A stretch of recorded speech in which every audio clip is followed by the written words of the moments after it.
Bueno,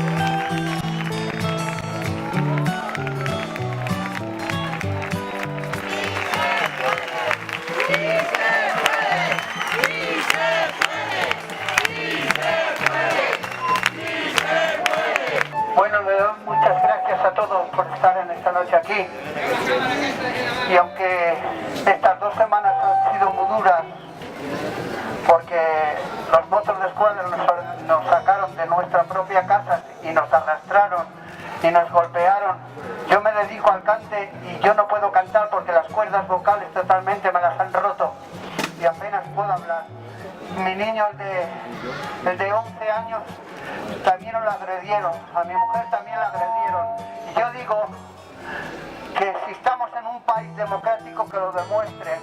El pueblo unido creo que jamás será vencido.